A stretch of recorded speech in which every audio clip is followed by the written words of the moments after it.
Dear students of Standard 8, today we will discuss in this class about some essential events which plays important role in food productions, which we have started earlier in this class. As we have discussed previously about nitrogen fixations in leguminous plants, well played by nitrogen fixing bacteria. हम लोग अभी तक जो पिछले class में discuss किए कि nitrogen fixing bacteria जो कि एटमॉस्फेरिक नाइट्रोजन को कोई भी लिविंग बीइंग्स कैपेबल नहीं होता है कि वो कन्वर्ट करके कंज्यूम कर ले, तो इसके लिए रूट नोड्यूल्स में नाइट्रोजन फिक्सिंग बैक्टीरिया जो होते हैं वो लेगुमिनस प्लांट्स में रूट नोड्यूल्स में स्टोर करते हैं और ये प्लांट्स उसको फिर से यूज़ करता है प्रोटीन बनाने के काम में। So in this context we are going on. Have you think why nitrogen fixation is essential? Certainly for making protein. That is why we are obtaining protein from pulses, but not only bacteria living in the root nodules of the leguminous plants. There are many bacteria in the soil are also do the same process. केवल ऐसे ही nitrogen fixing bacteria जो कि leguminous plants में होते हैं वही सिर्फ ऐसा रोल प्ले नहीं करते हैं, इसके अलावा और भी बहुत सारे बैक्टीरिया एंड साइनोबैक्टीरिया जो सॉइल में अवेलेबल होते हैं वो भी इस तरह के ग्रेटर रोल को प्ले करते हैं, जिसका हम लोग आगे डिस्कस करेंगे। Some of them convert nitrogen into ammonia or amino acids. Some converts into ammonium salts to nitrites, and some converts nitrites into nitrates. These are different bacteria and cyanobacteria. तो ये सब जितने हैं ये डिफरेंट इस nitrogen के different compounds में इसे कन्वर्ट करते हैं, जो अभी तक हम लोग डिस्कस किए कि नाइट्रोजन से ये bacteria and nitrogen fixing bacteria cyanobacteria ये किस तरह से इस एटमॉस्फेरिक नाइट्रोजन को कन्वर्ट करके नाइट्रोजन के डिफरेंट कंपाउंड में बदल देते हैं। Plants and animals could not survive without these microorganisms. Why? क्यों? ऐसा क्यों? Because they are not able to convert the atmospheric nitrogen into compounds that are needed for making protein.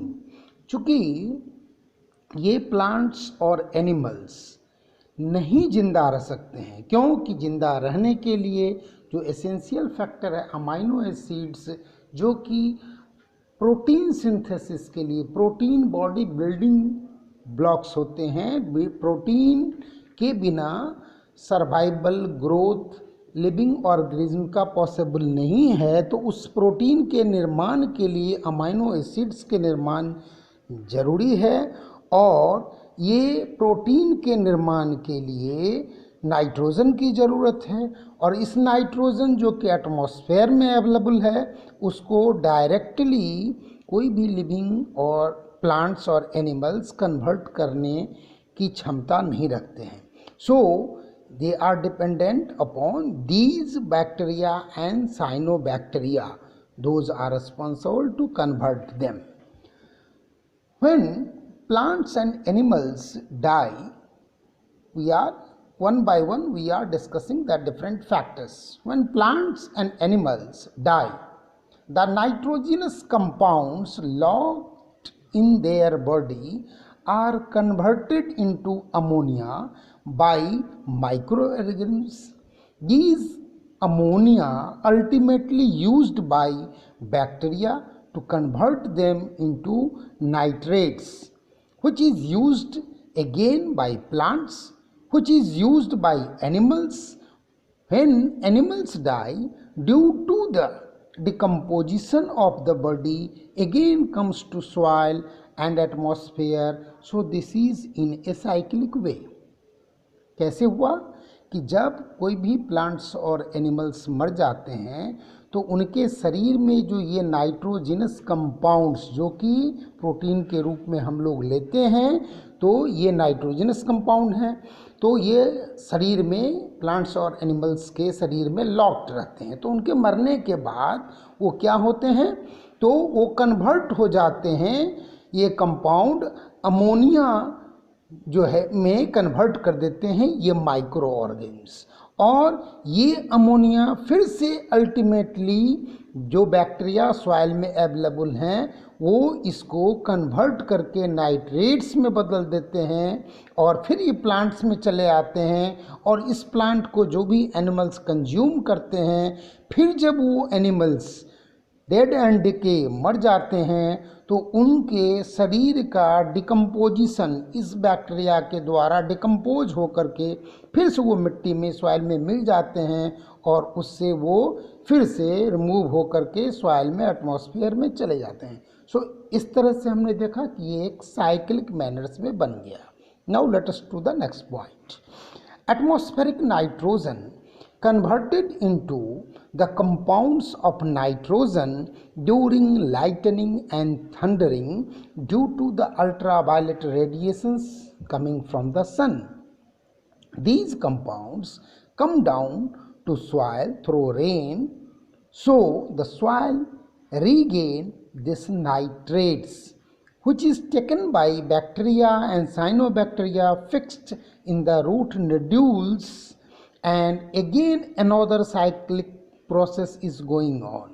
दूसरा factor हम लोग देखते हैं कि ये जो एटमॉस्फेरिक नाइट्रोजन एटमॉस्फेयर में अवेलेबल है, ये कैसे कन्वर्ट होते हैं कि जब लाइटनिंग, थंडरिंग, रेनिंग होती है उस समय में, तो इस अल्ट्रा वायलेट रेडिएशन के कारण ये उसके कंपाउंड्स में, नाइट्रोजन के कंपाउंड्स में टूट जाते हैं, कन्वर्ट हो जाते हैं, और कन्वर्ट होकर के बारिश के पानी के साथ दे कम टू द सॉइल, ये फिर से मिट्टी में चले जाते हैं, और मिट्टी में आने के बाद फिर से ये बैक्टीरिया, साइनोबैक्टीरिया जो हैं वो उसको कंज्यूम करते हैं, फिक्स कर देते हैं रूट नोड्यूल्स में, एंड फिर से ये साइक्लिक मैनर्स में ये रूट नोड्यूल्स से होकर के प्लांट से, फिर उस प्लांट में, प्लांट से एनिमल्स में, again to the another cyclic manners is going on. So ये दूसरा हो गया। फिर now let us come to the third. Now concentrate the point some bacteria living in the soil break down nitrogenous compound to get energy. कुछ ऐसे bacteria जो कि soil में अवेलेबल रहते हैं वो अपना एनर्जी प्राप्त करने के लिए इस नाइट्रोजिनस कंपाउंड को ब्रेक डाउन करते हैं, जिससे कि उनको एनर्जी मिलता है। तो ये जब नाइट्रोजिनस कंपाउंड ब्रेक होते हैं, so these nitrogen release in this process, यानी नाइट्रोजिनस कंपाउंड्स के ब्रेक डाउन से जो नाइट्रोजन रिलीज होते हैं वो फिर से क्या होते हैं, एस्केप करके वातावरण में चले जाते हैं। So they come to again in the atmosphere and soil and another cyclic process is going on. तो फिर से हम लोग ने देखा कि ये तीसरा फैक्टर भी आया जिसमें कि बैक्टीरिया, साइनोबैक्टीरिया ने एनर्जी प्राप्त करने के लिए इस कंपाउंड्स का ब्रेक डाउन किया, और वो फिर से उस ब्रेकिंग डाउन प्रोसेस में जो नाइट्रोजन रिलीज हुआ ये एस्केप करके वातावरण में चले आए, और फिर से वातावरण में नाइट्रोजन की अवेलेबिलिटी को ये कंटिन्यूएशन में हो गया। So in this way, in different cyclic manners, the process is going on in a regular basis, and that is known as a nitrogen cycle. So हम लोग इस क्लास में नाइट्रोजन साइकिल के बारे में अभी डिस्कस किए। नाउ हम लोग दूसरे क्लास में फर्दर आगे डिस्कस करेंगे।